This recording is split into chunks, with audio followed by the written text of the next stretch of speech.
Hello student, आज हम लोग बोट एंड स्ट्रीम के आगे के क्वेश्चन सॉल्व कर रहे हैं। तो बोट एंड स्ट्रीम की प्रीवियस वीडियो आपने देखी है, उस वीडियो में मैंने आपको बोट एंड स्ट्रीम के क्वेश्चंस करवाए हुए हैं। आज हम उसके आगे के क्वेश्चंस करते हैं, ठीक है। उसका कॉन्सेप्ट भी आप लोग एक बार देख लीजिएगा।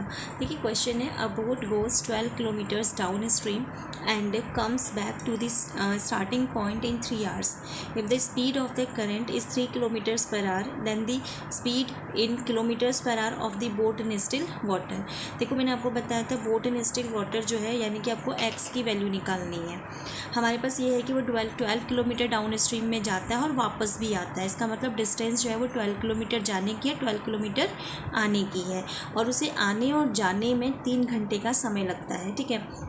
स्पीड ऑफ करंट हमें गिवन है, तो देखो हमें अगर देखें तो टोटल टाइम हमें कितना दिया हुआ है, 3 hours दिया हुआ है, 3 घंटे दिए हैं। देखो किलोमीटर्स पर आवर और किलोमीटर में डिस्टेंस है, स्पीड किलोमीटर्स पर आवर में है, तो कुछ भी यहाँ पे चेंज करने की ज़रूरत नहीं है। टाइम इक्वल्स टू क्या होता है हमारा, देखो speed equals to distance upon time है। स्पीड इक्वल्स टू क्या है, distance upon time.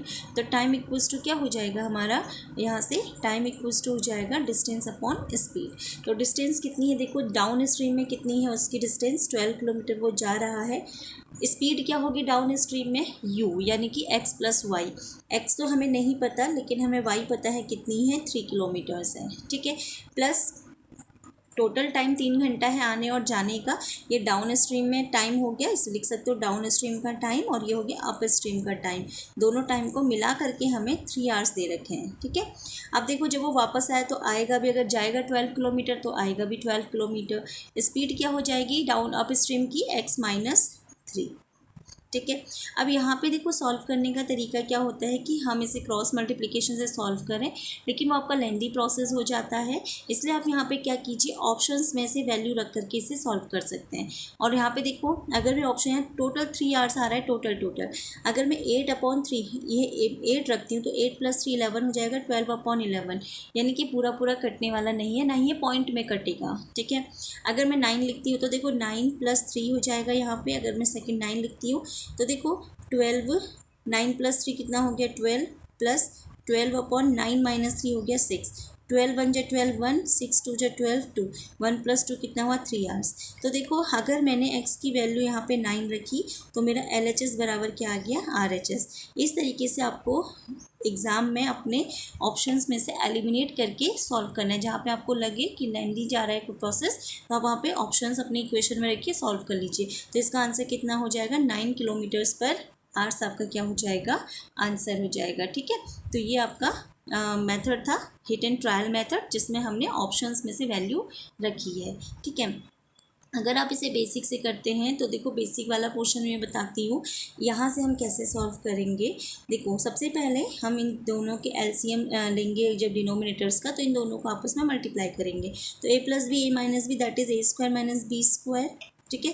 Cross multiplication करेंगे तो 12x - 36 हो जाएगा यहाँ पे, और यहाँ सॉल्व करेंगे तो 12x प्लस का 36 हो जाएगा, इक्वल्स टू में 3 है। तो देखो प्लस माइनस कैंसिल, 12 + 12 कितना हो गया, 24x हो गया, और ये इधर मल्टीप्लाई चला जाएगा तो 3, ये हो जाएगा x² - 9। सॉल्व करेंगे 3 1 × 3, 3 8 × 24। तो क्या बना, x², ये प्लस का 8x है, इस तरफ आएगा माइनस का 8x - 9 इक्वल्स टू 0। इक्वेशन ये बन गई, इसे सॉल्व कर लीजिए।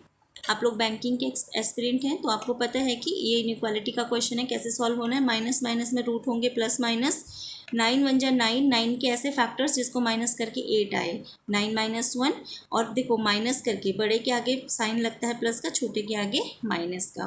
तो देखो प्लस का 9 माइनस का 1, तो x की वैल्यू है तो +9 होगी या फिर -1 होगी। स्पीड नेगेटिव कभी हो नहीं सकती, इसलिए आंसर क्या आ जाएगा, 9 किलोमीटर्स पर आवर, राइट। तो ये आपका इसका आंसर हो जाएगा, ठीक है। ये था इसका बेसिक मेथड सॉल्व करने का। होप आप लोगों को समझ में आ गया होगा। नेक्स्ट क्वेश्चन हम लोग सॉल्व करते हैं। देखिए अगला क्वेश्चन हमारे पास क्या है स्टूडेंट, नेक्स्ट क्वेश्चन हमारे पास है, a man can swims down stream a distance of 15 kilometres in 1 hour. If the speed of the current is 5 kilometers per hour, then the time taken of the man to swim the same distance upstream. देखो time निकालना है, तो time में वो भी कब का निकालना है, अप स्ट्रीम का टाइम निकालना है।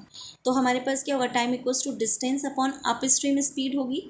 अप स्ट्रीम वाली स्पीड। अप स्ट्रीम स्पीड का मतलब आप समझते हो distance upon x minus y. अब देखो उसने बोला है कि speed of the current is 5 kilometres per hour. Current की स्पीड 5 किलोमीटर्स पर आवर है, तो देखो 5 किलोमीटर पर आवर करंट की स्पीड है, तो हमें वाई दे रखा है 5 किलोमीटर्स पर आवर। ठीक है। अब देखो यहाँ पे मैन की स्पीड हमें निकालनी है, same distance then the man to swim. कितना मैन को कितना टाइम लगेगा। अब देखो man can swim downstream a distance of 15 kilometre in 1 hour. तो इससे हम यहाँ पे देखिए डाउन स्ट्रीम में 1 घंटे में, देखो टाइम 1 घंटे में डाउन स्ट्रीम में 15 किलोमीटर, एक्स में नहीं पता, और वाई कितना है हमारे पास 5 किलोमीटर्स पर आवर। ठीक है। डाउन स्ट्रीम में 15 किलोमीटर 1 घंटे में जाता है, तो डाउन स्ट्रीम स्पीड यूज़ हो रही होगी। ठीक है। सॉल्व कर लेंगे तो x plus 5 is equals to क्या हो जाएगा 15, that is x equals to कितना 10 निकल के आ गया। अब हमारे पास अगर x की वैल्यू 10 निकल के आ चुकी है तो टाइम तो आसानी से निकल जाएगा। अप स्ट्रीम में टाइम डिस्टेंस कितना, देखो जब वो डाउन स्ट्रीम में होता है तो वो साथ में जाता है, यानी कि जितने डिस्टेंस वो गया, अब अप स्ट्रीम में उसे आना है तो उतनी ही स्पीड डिस्टेंस वापस आएगा 15 किलोमीटर्स। स्पीड क्या हो जाएगी x माइनस वाई, एक्स 10 है माइनस वाई यानी कि 5, तो कितना हो जाएगा 3 आवर्स हो जाएगा। तो ये सॉल्व करने पर आपका कितना दिया 3 आवर्स। बहुत सिंपल क्वेश्चन है, ओरली भी सॉल्व हो जाएगा आपका। तो ठीक है, जब हम सॉल्व करने कैलकुलेशन को बार बार सॉल्व करते हैं क्वेश्चंस को तो हो जाएगा। ठीक है, अभी समझाना है मुझे, इसलिए मुझे आपको सारे स्टेप्स बताने पड़ रहे हैं। ठीक है। अब देखो नेक्स्ट क्वेश्चन क्या है। A man can row at 5 kilometres per hour in still water, that is x की वैल्यू 5 है, किलोमीटर्स पर आवर में है, अभी चेंज नहीं करूँगी। If the velocity of current is 1 kilometres per hour, current की स्पीड 1 किलोमीटर्स पर आवर दे दी है यहाँ पे, ये भी किलोमीटर पर आवर्स में, चेंज करने की ज़रूरत नहीं है, सेम है। It takes him 1 hours to row to a place and come back, मतलब रो मतलब भी तैरना होता है। ठीक है। आदमी 1 घंटा जाने में और आने में, उसे टोटल टाइम लगा है 1 आवर्स, यानी कि टोटल टाइम हो गया 1 घंटा। तो वो बोल रहा है कि how far is the place, यानी कि डिस्टेंस पूछ रहा है। सिंपल है, देखो डिस्टेंस हमारे पास क्या होता है, देखो speed equals to distance upon time, तो distance equals to speed into time हो जाएगा। ठीक है। अब देखो स्पीड कितनी है, टोटल टाइम 1 आवर है, ये हमें ध्यान में रखना है। ठीक है। देखिए इसमें भी हमें सेम ही कॉन्सेप्ट लगाना है। देखो टाइम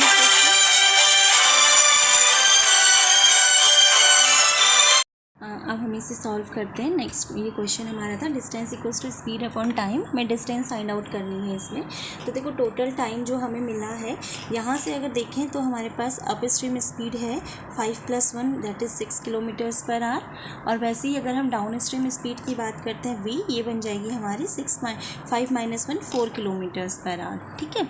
तो देखिए यहाँ पे अब हम टाइम हमारे पास टोटल 1 आवर लगता है, तो देखिए टाइम इक्वल्स टू क्या होता है हमारा 1 आवर है, डिस्टेंस अपॉन स्पीड। डिस्टेंस हमारी मान लो d ही है, स्पीड डाउन अप स्ट्रीम में कितनी है 6, डाउन स्ट्रीम में कितनी है 4, तो यहाँ पे d/6 d/4 हो गया। सॉल्व करेंगे इसे तो हमें यहाँ पे आंसर मिल जाएगा। ठीक है। देखिए यहाँ इसे आसानी से सॉल्व किया जा सकता है। यहाँ पे अगर हम 6 और 4 का LCM ले लें तो कितना हो जाएगा 12, 6 2 जा 12 तो ये बन जाएगा 2d, और ये बन जाएगा 4 3 जा 12 तो ये बन जाएगा 3d इक्वल्स टू 12। ठीक है। सॉल्व करें आगे तो ये बन जाएगा 5d is equals to, sorry यहाँ पे 1 आएगा क्योंकि 1 आर है, ये 12 बन जाए 12 हो जाएगा तो ये 12 बन जाएगा। अब d इक्वल्स टू कितना होंगे 12/5, सॉल्व करने के बन जाएगा 2.4 किलोमीटर्स। तो आंसर कितना आ जाएगा इसका 2.4 किलोमीटर्स इसका आंसर बन जाएगा। ठीक है। तो देखो यहाँ पे इसको हम डिस्टेंस के लिए हम इसे रेशियो से भी सॉल्व कर सकते हैं। रेशियो का क्या होता है, देखिए स्पीड और टाइम एक दूसरे की इन्वर्सली प्रोपोर्शनल होती है, इसमें हमें ये पता है। तो देखो स्पीड हमारे पास अप स्ट्रीम और डाउन स्ट्रीम की दे रखी है कितना 6/4, तो ये बन जाएगा 3/2। तो टाइम का क्या हो जाएगा 2/3। अब देखो यहाँ पे हमें क्या करना है, हमें सिर्फ इतना करना है, देखो टोटल टाइम हमें कितना दिया 1 घंटा दिया है, यानी कि 3 और 2 5, 5 की वैल्यू कितनी दे रखी है 1, तो 1 की वैल्यू कितनी हो जाएगी 1/5। यहाँ से 2 की वैल्यू निकाल दो, ये हो जाएगी 2/5। ये 2/5 क्या आ गया, इतने घंटे हमें अप स्ट्रीम में टाइम लगा। तो देखो अप स्ट्रीम में टाइम हमें पता चल गया कि 2.2/5 आवर्स लगे हैं। तो डिस्टेंस इक्वल्स टू क्या होता है स्पीड इंटू टाइम, स्पीड कितनी है 6 और ये हो जाएगा 2/5। सॉल्व करोगे 6 2 जा 12/5 बन जाएगा, और सॉल्व करने पे 2.4 किलोमीटर्स इसका आंसर हो जाएगा। ये शॉर्ट ट्रिक वाला पोर्शन था इसका। ठीक है। आप इसमें अगर अप स्ट्रीम की स्पीड निकालते हो तो अप स्ट्रीम का टाइम निकालते हो तो 3/5 आ जाएगा। 3/5 को 4 से मल्टीप्लाई करो, उससे भी आपको आंसर वही मिलेगा। राइट। तो ये आपका कुछ क्वेश्चंस थे। जब हम इसे, अभी तो मैं आपको बेसिक से, देन उसके बाद थोड़ी बहुत ट्रिक्स बता रही हूँ, लेकिन आपको एक बार आपका बेसिक क्लियर हो जाए तो उसके बाद आप उसको ट्रिक्स से सॉल्व कर सकते हैं। लेकिन कुछ क्वेश्चंस ऐसे होते हैं जैसे कि जो मेंस में आते हैं, एसएससी सीजीएल में होते हैं, जिस पर ट्रिक नहीं अप्लाई होकर के आपको उसे बेसिक से सॉल्व करना होता है। तो वहाँ पर के लिए आपको बेसिक का होना बहुत ज़्यादा ज़रूरी है। तो बेसिक एक बार अच्छे से सॉल्व कर लीजिए, उसके बाद ट्रिक्स आप उसके ऊपर सीख सकते हैं। ठीक है, थैंक यू स्टूडेंट।